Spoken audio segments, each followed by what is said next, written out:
இறையேசுவிலே பிரியமான சகோதர சகோதரிகளே, உங்கள் எல்லோருக்கும் ஆண்டவர் ஆகிய இயேசு கிறிஸ்துவின் பெயரால் காலை வணக்கங்கள் மற்றும் வாழ்த்துக்கள். நான் உங்கள் அகஸ்டின் வேதியர். இன்று ஜூலை மாதம் 19ஆம் தேதி 2024ஆம் ஆண்டு. ஆண்டவரின் மடியில் 5 நிமிடங்கள். மத்தேயு 5ஆம் அதிகாரம் மலைப்பொழிவு பிரசங்கத்திலே ஏசப்பா சொல்லுகின்ற வார்த்தை 5:7 வசனம் இது. இரக்கமுடையோர் பேறு பெற்றோர், ஏனெனில் அவர்கள் இரக்கம் பெறுவார்கள் என்று ஏசப்பா சொல்லுவார். எவன் ஒருவன் இரக்க குணத்தோடு இருக்கிறானோ நிச்சயம் அவனுக்கும் கடவுள் இரக்கத்தை காட்டுவார். இந்த இரக்கத்தை பற்றி தான் நாம் இன்னைக்கு தியானிக்கவிருக்கிறோம். ஏசப்பா ஒரு ஓமை சொல்வார், ஒரு சின்ன குட்டி கதையை ஏசப்பா சொல்வார். மன்னிக்க மறுத்த பணியாளர் ஓமைன்னு சொல்லிட்டு தலைப்பில் அது வரும். ஒரு ராஜா என்ன பண்ணுவார், தாங்கிட்டலாம் யாரெல்லாம் கடன் வாங்கினாங்க சொல்லி லிஸ்ட்டு போடுவார். அதில் ஒருவன் 10,000 தாலந்து கடன் வாங்கியிருப்பான். அப்போ அவனை கூப்பிட்டியா, நீ கடன் வாங்கினியா, காசு கட்டலை என்பது, ரொம்ப கஷ்டப்பட்டேங்க, ரொம்ப வறுமையில் இருக்கிறேன், அவனுடைய இயலாமையை கஷ்டத்தை அந்த நபர் ராஜா கிட்ட சொல்லுவார். சரி, ஓகே, ரொம்ப கஷ்டப்படுறேன், சரி போ என்று அந்த கடன் என்ன பண்ணுவார், நீ கடனை முழுவதும் தள்ளுபடி செஞ்சிடுவார். நீ கடனை கொடுக்க வேணாம் போன்னு சொல்லிடுவார். அவன் மிகுந்த மகிழ்ச்சி. ஏன்னா 10,000 தாலந்து என்பது நம் ஒப்பிடும்போது அது மதிப்பே கிடையாது, அவ்வளோ பெரிய தொகை அது. அந்த ராஜா என்ன பண்ணுவார், மிகப்பெரிய மனசு பெரிய மன்னிச்சு அனுப்பி, சரி போ மன்னிச்சு அனுப்பிச்சிடுவார். அவன் என்ன பண்ணுவான், வெளியே போயிடுவான், அது போவான். அப்படி போகின்ற பொழுது அந்த மன்னிப்பு பெற்றவன்கிட்ட இன்னொரு நபர் 100 காசு 100 என்ன பண்ணுவார், தெனாரியம் கடன் வாங்கியிருப்பார். அந்த 100 தெனாரியம் கடன் வாங்கின அந்த நபரை இவன் பார்த்துட்டு பிடிச்சி அடிப்பான் ரோட்லேயே போட்டு. என்கிட்ட 100 தெனாரியம் காசு வாங்கினீங்க எங்கே சொல்லிட்டு அவரை சித்திரவதை பண்ணுவான். அவன் கெஞ்சுவான், இல்லைங்க ஏன் கஷ்டமாகுது எல்லாம் சொல்லுவான். ஆனால் இவன் அதுக்கு ஒத்துக்க மாட்டான். அவனை போட்டு சித்திரவதை பண்ணி சிறையில் அடைக்கிற அளவுக்கு அவன் கொண்டு போவான். இதை அரசருடைய ஆள் பார்த்துருவான். அரசர்கிட்ட போய், அரசரே, ராஜாவே, நீங்கள் 10,000 தாலந்து ஒருத்தவனுக்கு மன்னிச்சிங்களே, அவன் தாங்கிட்ட 100 தெனாரியம் கடன் வாங்கின ஒரு நபரை போட்டு அடிச்சுக்கிட்டு இருக்கிறான் சொல்லிடுவார். உடனே அந்த நபரை அந்த ராஜா கூப்பிடுவார், இங்கே வாங்க, நான் உனக்கு எவ்வளவு தொகை உன்ட்ட நான் உன்னை மன்னிச்சேன், நான் உன் கஷ்டத்தை நான் பார்த்துத்தானே இவ்வளோ பெரிய காசு நான் உன்னை மன்னிச்சு சரி போன்னு அனுப்பிச்சி விட்டேன். ஆனால் உன்கிட்ட 100 தெனாரியம்ங்கிறது நான் உன்னை மன்னிச்ச தொகையில் ஒரு சிறு துளி கூட கிடையாது அந்த தொகை இல்லையா? ஆனால் நீ மன்னிச்சு அவனை, நான் இவ்வளோ பெரிய தொகைக்கு உனக்கு நான் இறக்கம் காட்டினே, நீ இறக்கம் காட்டினியா? நான் இறக்கம் காட்டுவேன், இறக்கம் காட்டிருக்க வேண்டாமா அப்படின்னு ஆசர் கேட்பாருங்க. நான் உனக்கு இரக்கம் காட்டியது போல நீயும் இரக்கம் காட்டியிருக்க வேண்டாமா அப்படின்னு கடவுள் கேட்பார். அப்புறம் பண்ணுவார், இவனுக்கு மொத்த காசு வசூல் பண்ணுற வரைக்கும் உன்னை ஜெயிலில் பிடிச்சி போட்டுருவார்.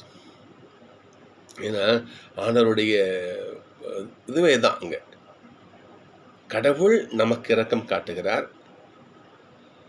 அப்படி கடவுளோட இரக்கத்தை பெற்ற நாம் பிறருக்கு அந்த இரக்கத்தை கொடுக்கணும்.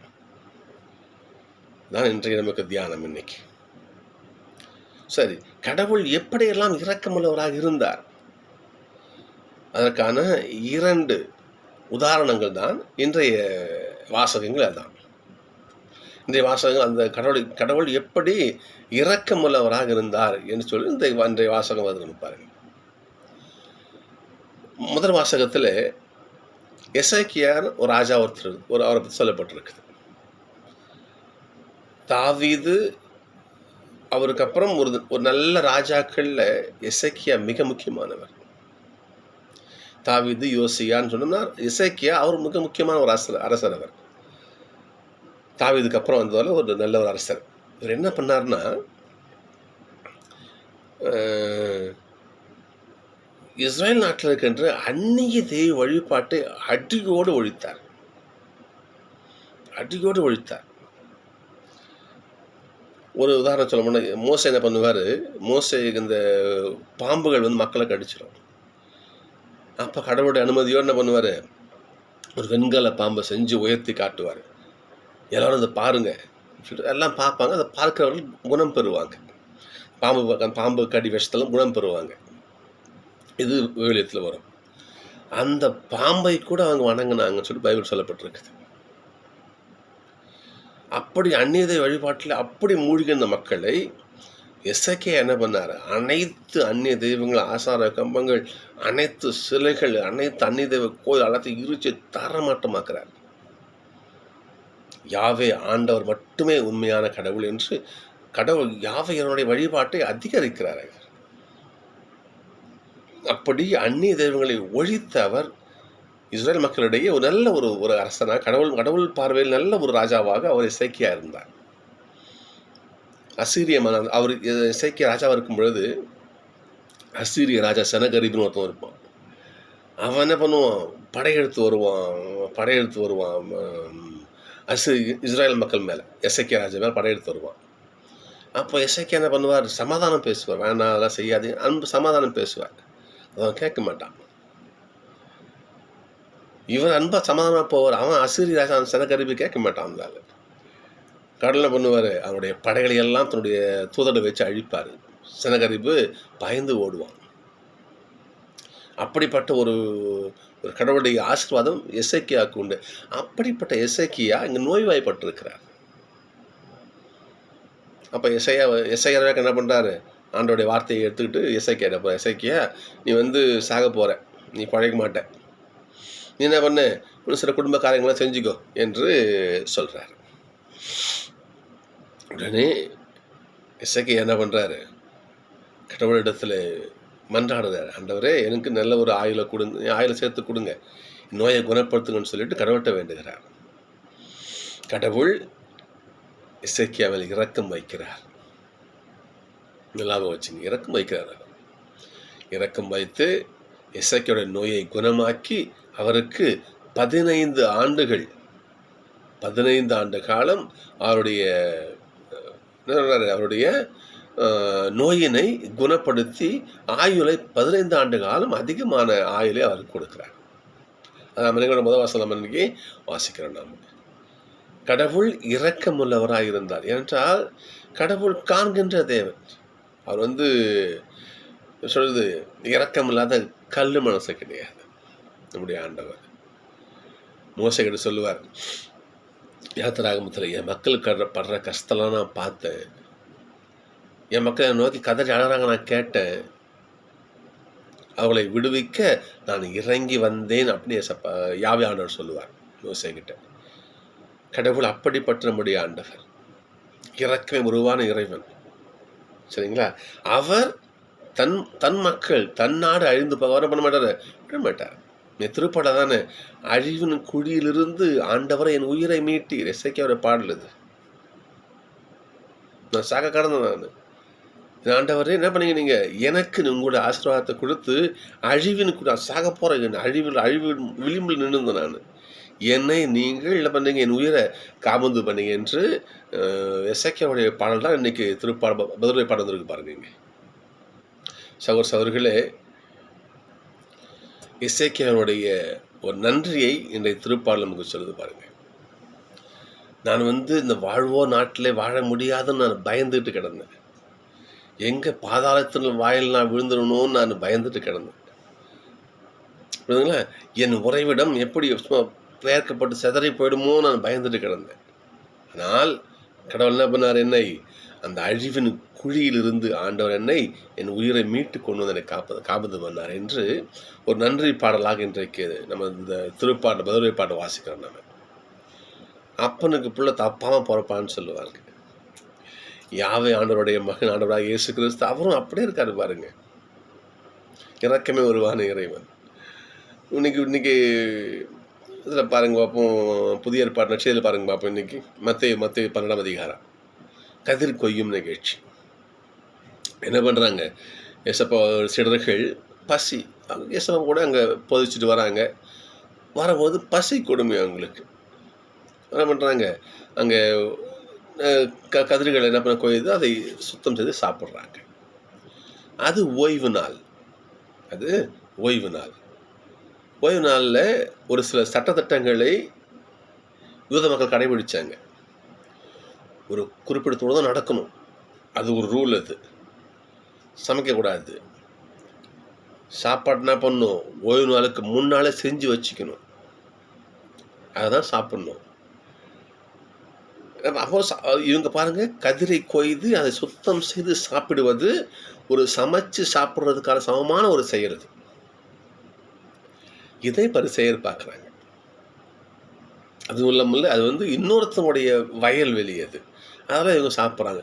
இதெல்லாம் பார்த்துட்டு என்ன பண்ணுறாங்க பரிசேயர்கள், ஏசப்பட்ட கம்ப்ளைண்ட். பாருங்கள், ஓய்வு நாளில் செய்யக்கூடாத காரியத்தை அவங்க செய்கிறாங்க. கதிர் கொய்து அதை சுத்தம் செய்து சாப்பிட்றது சமைக்கிறதுக்கு ஈடான ஒரு செயல். அது பாருங்கன்னு சொல்லிடுறாங்க. இவங்க என்ன பண்ணுறாங்க, சட்டத்தை மீறுறாங்க பாருங்க என்று அங்கே ஒரு கம்ப்ளைண்ட் ஏசப்பாக்கிட்ட. நம்ம ஏசப்பா சும்மா சாதாரண ஆளா? இந்த வாரம் ஓஹோ சட்டம் பெருசாக உங்களுக்கு. 1 சாமுவேல் 21:1-6 படிச்சு பாருங்க. யோனத்தான்கிட்ட தாவீது பேசிட்டு ஒரு பிரச்சனை வரும் அவங்களுக்குள்ள. அதை தீர்வு பண்ணிவிட்டு அவர் போகும்பொழுது நோபேலுங்கிற ஊருக்கு இடத்துக்கு போவார். அங்கே ஒரு கோயில் இருக்கும். அங்கே குரு அகிமலைக்குன்னு ஒருத்தர் இருப்பார். அவர்கிட்ட போய் கேட்பாருங்க, ஐயா குரு எனக்கு பசிக்குது, ஏதாச்சும் இருக்குதா அவங்க கூட கொடுங்க அப்படின்னு கேட்பார். அப்போ அந்த குரு அகிமலைக்கு சொல்லுவார், கடவுளுக்காக அர்ப்பணிக்கப்பட்ட தூய அப்பங்கள் தான் என்கிட்ட இருக்குது, அதை குருக்கள் மட்டும்தான் சாப்பிட்ணும், அதை மற்ற பொது ஆளுங்க சாப்பிடக்கூடாது, அது தீட்ட ஆளுங்க சாப்பிடக்கூடாது, ஏன்னா பெண்களோட உறவு கொள்ளுக்கு அந்த நிகழ்வு சொல்லுவார் பாருங்கள், அந்த நிலையில் இருக்கவங்க சாப்பிடக்கூடாது, சுத்தமாக தூய அப்பம் இதுன்னு சொல்லுவார் அவர். குருக்கள் மட்டுமே உண்ணக்கூடிய அந்த அப்பத்தை வாங்கி என்ன பண்ணுவார், தான் கூட இருக்கவங்களுக்கு கொடுத்து பசி ஆற்றுவார் தாவீது. இதை இங்கே ஏசப்பா சொல்கிறாரு, குருக்கள் மட்டுமே சாப்பிடக்கூடிய அந்த அப்பம், அதுவும் ரூல் தானே, சட்டம் தானே. உங்கள் தாவீதுன்னு அவர் மீறினார், அப்போ தாவீதுன்னு குறை சொன்னியா நீ? ஏன், அது தவறு கிடையாது. ஏன்னா பசி கொடுமையில் அவர் இருக்கிறவங்களுக்கு அந்த பசி ஆற்றுறாரு அவர். புரியுதுங்களா? அது என்ன எனக்கு குத்தம் கண்டுபிடிக்கிறேன்? என் சீடர்கள் பசி கொடுமை, அதுவும் பசியில் இருக்காங்க, சாப்பிட்றாங்க, இதில் என்ன சட்டம் கிடையாது சொல்லுங்க பார்ப்போம் உங்களுக்கு. என்ன பாருங்க, ஓய்வு நாளும் மாநில மகனுக்கு கட்டுப்பட்டது தான் என்று ஏசப்பாங்க சொல்கிறார். அது மட்டும் கிடையாது, ஓசையுடைய 6:6 அந்த வசனத்தை இங்கே ஏசப்பா மேற்கொள் காட்டுறாரு பாருங்க. எங்க மத்தேயு, பலிகளை அல்ல இரக்கத்தையே விரும்புகிறேன். உங்களுடைய ஓய்வு நாள் சட்டம் சம்பிரதாயம் எனக்கு அவசியம் கிடையாது, இரக்கமுள்ள மனுஷனாக இருங்க. யாவே ஆண்டவர் எசேக்கியாவுக்கு இரக்கம் காட்டினார். தாவீது அரசர் தான் கூட இருக்கிற மக்களுக்கு, படை வீரர்களுக்கு அவர் இரக்கம் காட்டினார், அந்த உணவு கொடுத்து பசி ஆற்றினார். அந்த வகையிலே ஏசப்பா தன் சீடர்களுக்காக பரிந்து பேசுறாருங்க. அப்போ சகோதரர்களே, கடவுள் நம்ம எதிர்பார்க்கறது இரக்கத்தோடு இருங்க, இரக்க மனசோடு இருங்க, கனிவான உள்ளத்தோடு இருங்க. மத்தேயு 5:7,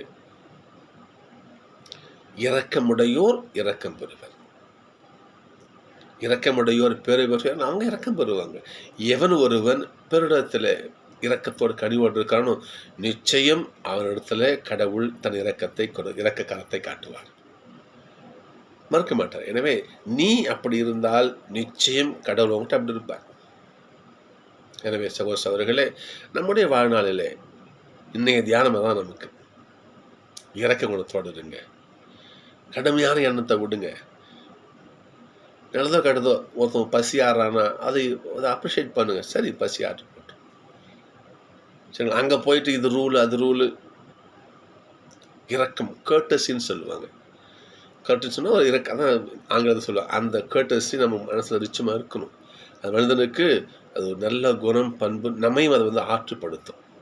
எனவே சகோதரர்களே, நாம் இரக்கமுள்ள பிள்ளைகளாக வாழணும் என்று கடவுள் விரும்புகிறார். எனவே இரக்கமுள்ள பிள்ளைகளாக இருந்து ஆண்டுடைய இரக்கத்தை பெற முயற்சி செய்வோம். நன்றி. நாளை சந்திப்போம்.